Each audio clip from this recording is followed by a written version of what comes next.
Hi, I'm Laura Zam, and this is Sexual Healing Central. And we are here today with Susan Shapiro, who wrote a fantastic book called The Forgiveness Tour. And we're going to be talking about her book and how we can learn more about forgiveness to help us in our relationships. Welcome, Sue. Thanks for having me, Laura. Yeah, so excited to have you here. Sue is my writing mentor, and she's the reason that I was able to publish my own book. So I'm very, very, very thrilled to have you here on the podcast. Sue, can you just tell us a little more about yourself? Well, let's see. I've been a writing teacher for many moons. And as you mentioned, you took my class. And by the way, I always quote Your Modern Love because it has the greatest first line ever. At 41, I'd never loved anyone who'd loved me back. And whenever anybody hands in anything boring, I'm always like, nope, it has to be this good. And I'm an author. I say I'm an author of 13 books my family hates. And my first book was actually about relationship, 5 Men Who Broke My Heart, where I went back and re-met my top 5 heartbreaks of all time to find out what really happened. And I pinpointed the moment where I myself screwed up each relationship. And and The Forgiveness Tour is my new book. And that just came out. I was working on it for 10 years. So I'm excited to have it come out. And I'm very happily married to a wonderful fellow writer who's really sick of book events and who's one of my favorite characters. And I can't think of anything else. That's perfect. That's perfect. Can you tell us what made you write a book about forgiveness? Okay, so after 5 Men Who Broke My Heart, which was really about coming to terms with 5 toxic relationships, I wrote another memoir called Lighting Up, How I Stopped Smoking, Drinking, and Everything Else I Loved in Life Except Sex, which was about giving up 5 toxic substances. And it told the story of my addiction therapy with a brilliant addiction specialist named Dr. Winters in the book. And he really helped me marry a great guy and help me realize that my smoking and drinking and drug taking was getting in the way of my relationships in my life. And he was at the end of the book. 5 Men Who Broke My Heart and Lighting Up were really fun. And they wrote after I was writing for 23 years when I finally sold them, but both of the books sold a Random House and they were kind of fast and furious and funny. So I thought, when I had this falling out with Dr. Winters, and I thought, well, let me write a fun sequel to Lighting Up, because it's the same character. And it turned out it was just got deeper and darker and weirder and more twisted, and I couldn't figure it out. And it basically took 10 years to figure out. But so I had a falling out with him. And at the time, I had been seeing him for 15 years.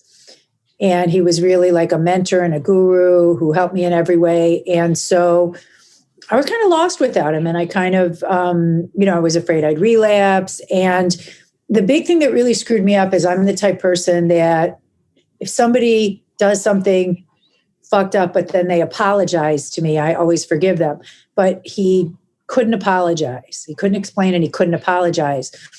So I just didn't know what to do with someone who was kind and important to me for 15 years, who all of a sudden does something and won't apologize for it. So in trying to write about it, I wound up seeking out other gurus, and I went to my rabbis, and I went to my childhood rabbi and an Israeli rabbi that I'm friends with. And I went to a lot of religious leaders, and I went to psychiatrists and other doctors I knew, trying to figure out the question, how do you forgive somebody who won't apologize? Because it just confused me.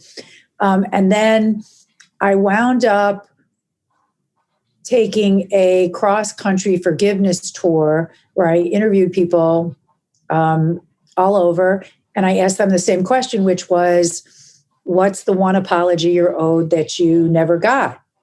And how do you cope? How do you deal with not getting an apology that you're owed?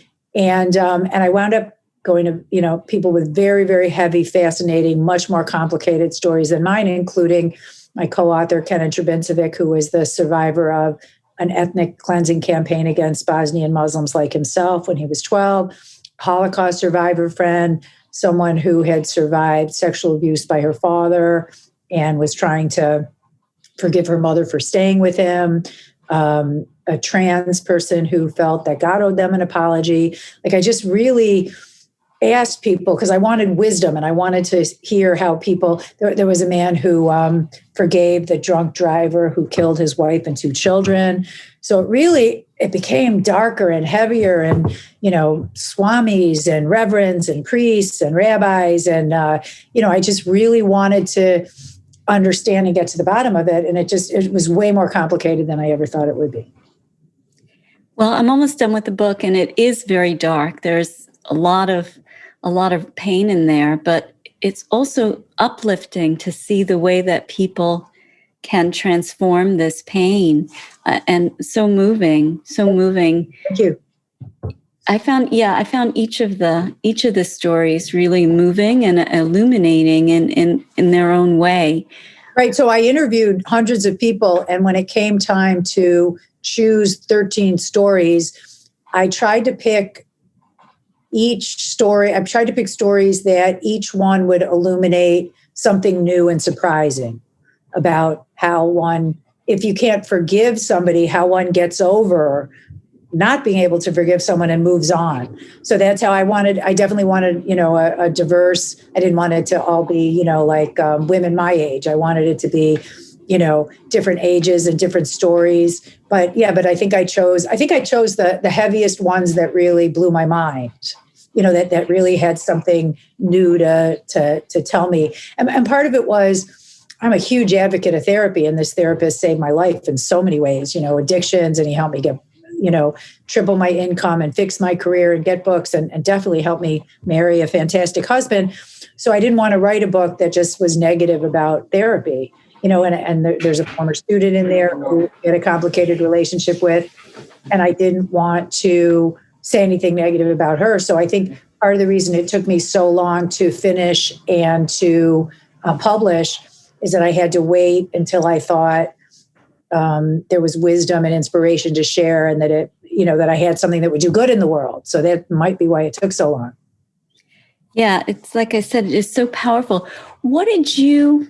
Can you encapsulate it, what you learned after going on this journey and doing all this research? What did you learn about forgiveness? Well, one of the things I learned is that there's sort of this $1 billion forgiveness industry that promotes radical forgiving everybody everything, and that's bullshit. So don't forgive everybody everything. There's not a forgiving blanket. I actually just recently wrote a piece for Newsday about when you should not forgive. And there are many scenarios where you shouldn't forgive, especially if you're not ready to, if someone's pushing you to do it, if you were sexually abused. A lot of times it's,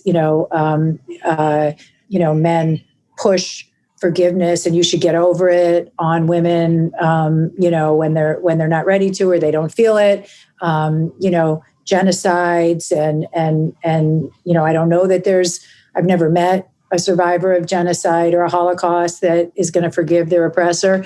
So I think, first of all, I learned it's very nuanced, every hurt, every story, every person, so number one, don't forgive everybody everything. I found one thing that interests me was when I was trying to analyze who was able to forgive offenses that weren't atoned. What interests me was the people who were able to forgive and move on the best, it seemed to me, were people who were very content with their present life.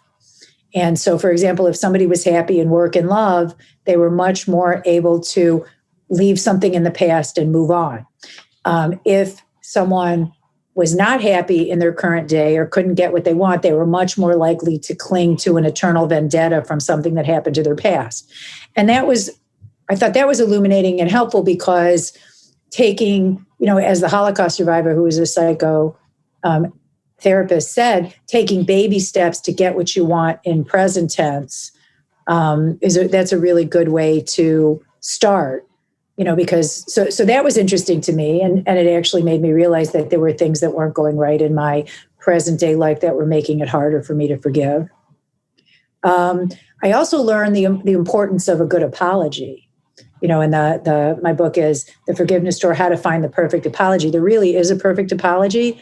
And there's a lot of sucky apologies. In fact, there's these two women who do Sorry Watch on Twitter, and it's a blog of like weaselly defective apologies and, in politics and in public life. And there's a lot of ways you could screw up an apology. So I learned that there's a way to give a good apology, and I now give much better apologies. I also learned, and I did a piece for the New York Times on this, there is a way that you could make it more likely that you will get the apology that you want from somebody. Really? So what is that? Well, so some ways that you could get the apology that you want. Well, first of all, you can't expect people to read your mind. So if somebody has upset you or you think you're owed an apology, you absolutely have every right to let them know. And I'm not saying don't be hysterical, but you have every right to, whether it's write them a letter, write them an email, or tell them in person, listen, the specific thing that you did really hurt me. And I feel like I'm owed an apology. And there's a very extreme, amazing example I give, which is Deborah Kopigan, who's a terrific writer, book author. She wrote a letter to a man in college who raped her. And she talked about how long it took her to get over and how it still haunts her. And she sent it to him. And he immediately wrote back, apologizing profusely, saying that he was drunk and had blacked out and he didn't even remember it. And he's been sober for a long time. And she wrote this gorgeous piece in The Atlantic about it. But she felt so much, she just felt so liberated having said what she needed and asked for it and going for it and getting it was just a very liberating experience for her. So I thought that was really interesting. And then my former therapist, Patty Gross, said, instead of overreacting, a really good thing to do to start is to calmly ask questions and to clarify information, because sometimes when you feel really hurt, there's a misunderstanding. And there's an example that I used. Hilariously, they took this out of the New York Times piece, but the example I used was that I felt that it was a personal affront when my father voted for Donald Trump, because I'm a liberal and feminist, and he knew that I hated him, and I felt like the racist slurs just made me crazy, and the sexism. So, but instead of,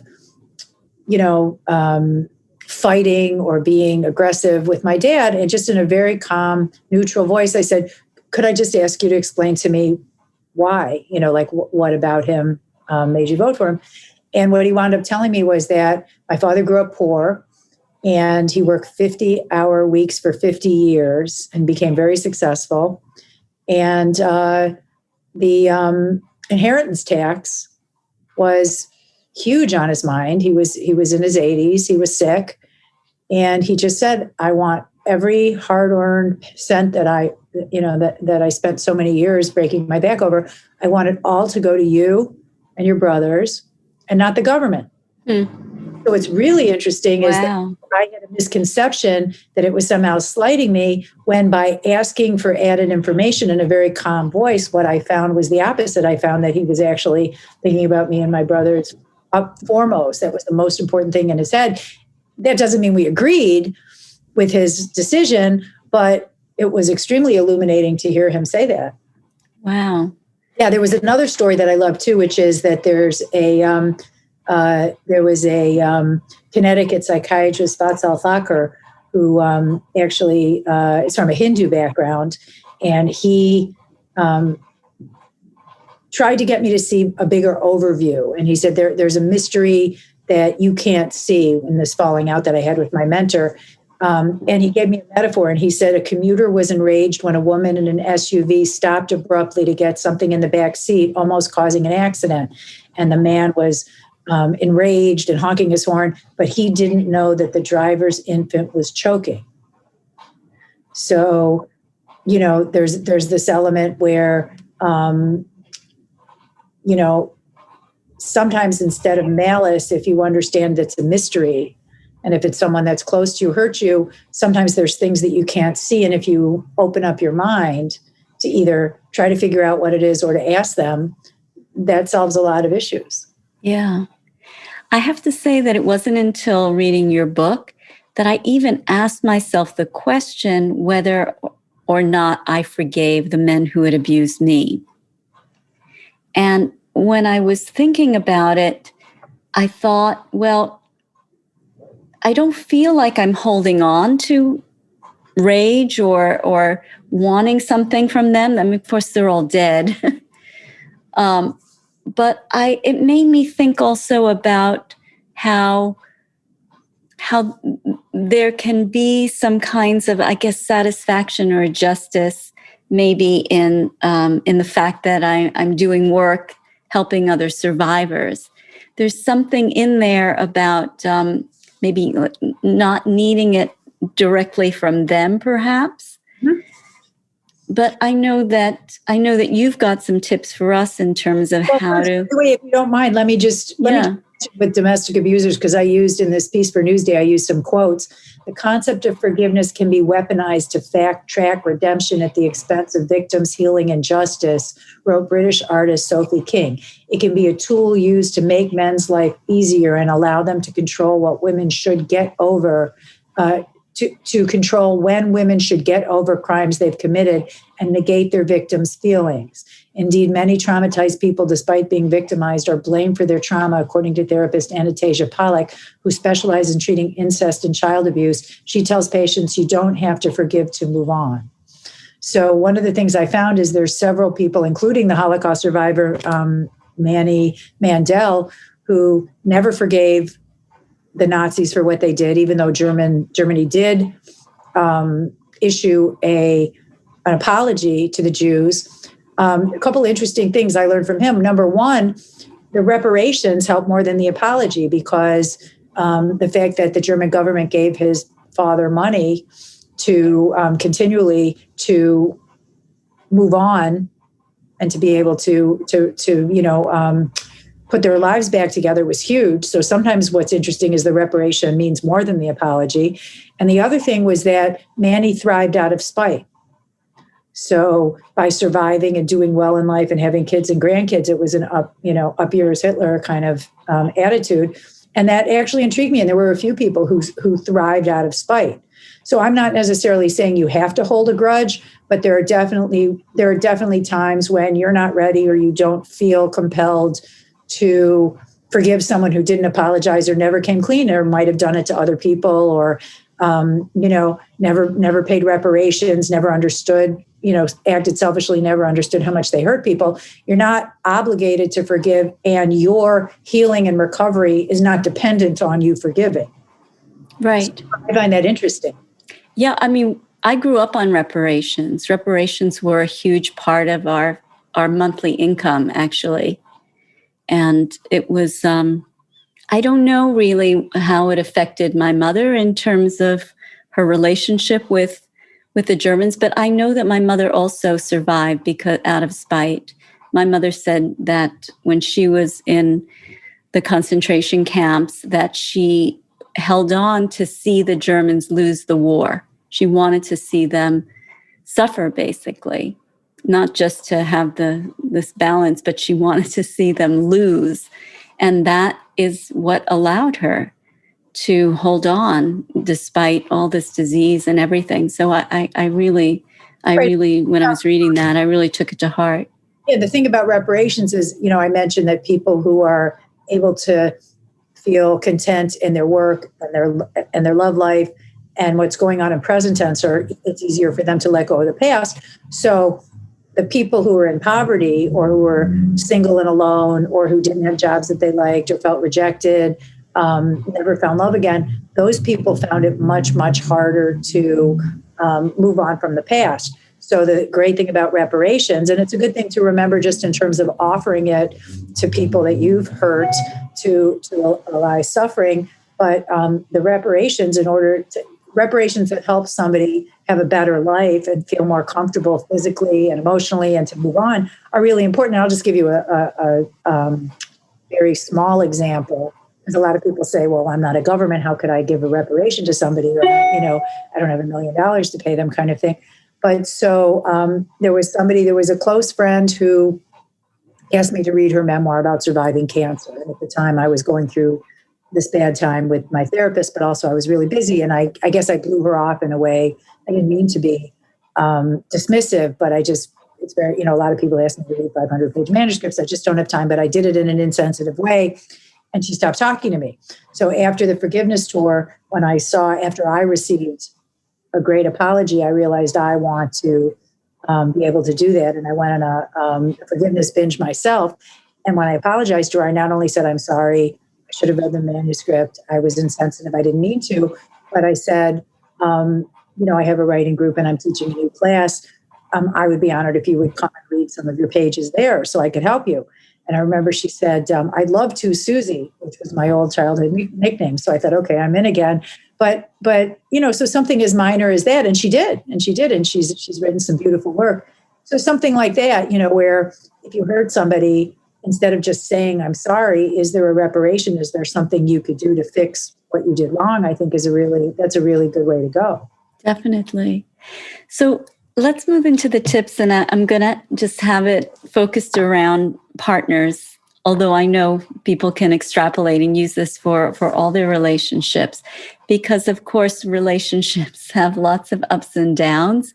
And I know from my own marriage that pissing somebody off and apologizing is something that is an ongoing process, ongoing part of our relationship. We're not alone. So how do you find this forgiveness? Let's say if you're not able to get an apology, and any other wisdom you might have. So what are your 3 tips, Sue? Okay. So I'm actually writing something about this. So the first thing that I find is the first advice is don't be an island. So if something is bothering you about your relationship, before you lash out or before you screw it up, seek help. So I've been very blessed in my life to have mentors and teachers and happily married couples, my parents who were married for 64 years, and therapists, sex therapists, relationship therapists. So I would say reach out and ask advice, because sometimes you can get really good advice. And I'll tell you advice that I've gotten from my therapist that really helped me a lot. One of them was, you can be very right and very alone.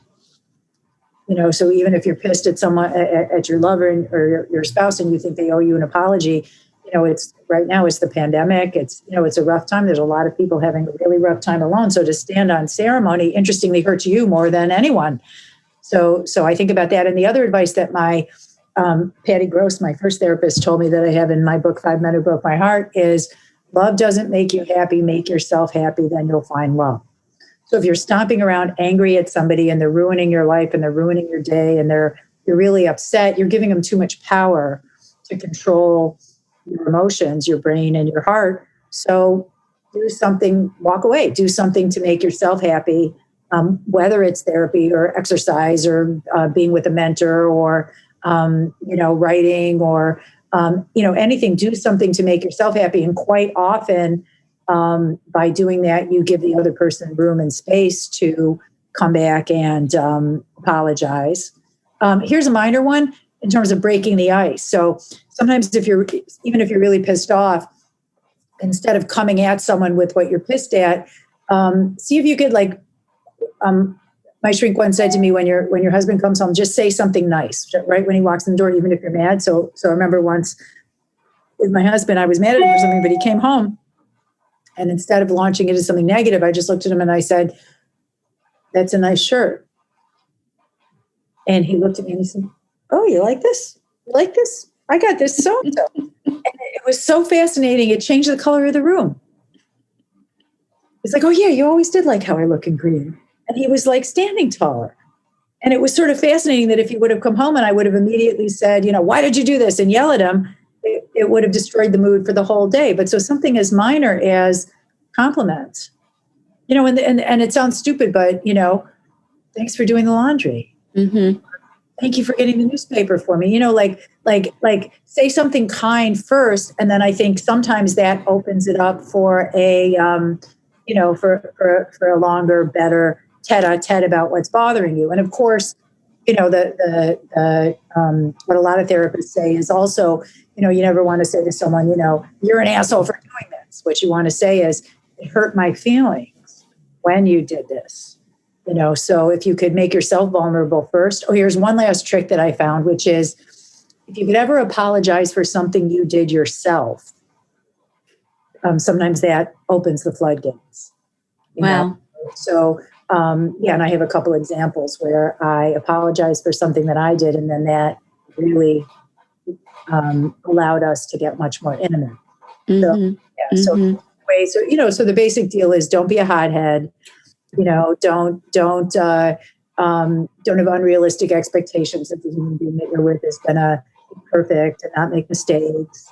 And don't read their, you can't read their mind. Ask them what was going on. I love that. Yeah, I love that. And the healing part for this podcast and the vlog, it's very general, but it does imply that people are moving back toward some sort of wholeness individually or couples. And I think this advice is so apt and so helpful. There was one thing that I really like when I talk about getting help. And what happens is that there's a rabbi in Michigan that I really like, Rabbi Joseph Krakoff, and he does hospice work.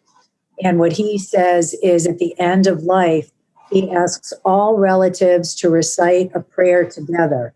And the prayer is, "You are forgiven. I forgive you. Please forgive me. I love you." Kind of fascinating how many times somebody's estranged or there's things that are unsaid. And just by saying that prayer together, it heals people. That's beautiful. And so even if you're ambivalent, like, you can be ambivalent and make a decision to say something kind. Mm-hmm. And what's interesting is that you think you're doing it for someone else, but the truth is you're really doing it for yourself. Right. Definitely. Well, thank you so much, Sue. This has been such a great conversation and so many nuggets. And I can't wait to have people hear it. I love the Pleasure Plan, and we'll have to figure out, now that I'm figuring out online events, let's figure out a Zoom event together. Awesome. I'm really looking forward to it. And thank you so much again for the Forgiveness Tour. Yeah. And I'll have links below where you can get a copy of it. Thank you so much. Thank you, Sue Shapiro.